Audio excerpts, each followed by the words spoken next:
சண்டேனா எல்லாருக்குமே ரெஸ்ட் இருக்குங்க. லீவ் இருக்கும். அதுவும் இந்த ஹவுஸ் ஒய்ஃபு, விவசாயிக்கெல்லாம் வந்து லீவே கிடையாதுங்க. எல்லா டேயும் வந்து ஒர்க்கிங் டே தான். நேத்திக்கு கரும்பு காட்டுல தண்ணி கட்டுற வேலை இருந்துச்சுங்க. தண்ணி கட்ட போயாச்சு. யாருக்கெல்லாம் வந்து இந்த மாரி தோட்டத்துல தண்ணி விடும்போது அரப்பு இல்லைன்னா சீவக்காய் போட்டு குளிச்ச ஞாபகம் இருக்குன்னு சொல்லுங்க.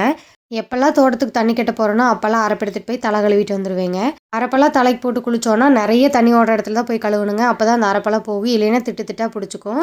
தண்ணி கட்டி முடிக்கும்போதே 3 மணி ஆயிருச்சுங்க. வீட்டுக்கு வந்ததுமே வந்து ஆடெல்லாம் புடிச்சிட்டு போய் மேய்க்கிறக்கு ஆரம்பிச்சுட்டேன். இந்த அழகுன்னு அழகி கம்முனு வீட்லயே இருக்கிறது இல்லைங்க. எங்க அம்மா கட்ட போறேன்னு வந்துடுறாங்க. அவங்க 2 பேர்னால வெயிலே தாங்க முடியறது இல்லைங்க. மூச்சு வாங்க ஆரம்பிச்சுருது. நிழல்ல நிக்க வச்சோம்னா நிக்கிறதே இல்லைங்க. வெயிலுக்கே தான் ஓடி போய் மூச்சு வாங்கிட்டு இருக்கிறது. சரின்னு நானும் நிழல்ல ஒரு இடத்துல உட்காந்துட்டு அவங்களே தூக்கி மடியில வச்சுட்டேன். இப்போ வந்து கம்முனு அமைதியா பொட்டாட்ட படுத்துட்டாங்க. ஒரு 5:30 மணி வரைக்குமே ஆடு மேய்ச்சிட்டு இருந்தேங்க. அதுக்கப்புறம் ஆடுங்களெல்லாம் வீட்டுக்கு கூட்டிட்டு போயிட்டேன். நேத்திக்கு ஃபுல் டேயுமே பார்த்தீங்கன்னா, காலையில 6 மணிக்கு ஆரம்பிச்சதுங்க. சாயந்தரம் 5:30 மணி வரைக்கும் வேலை இருந்ததுங்க.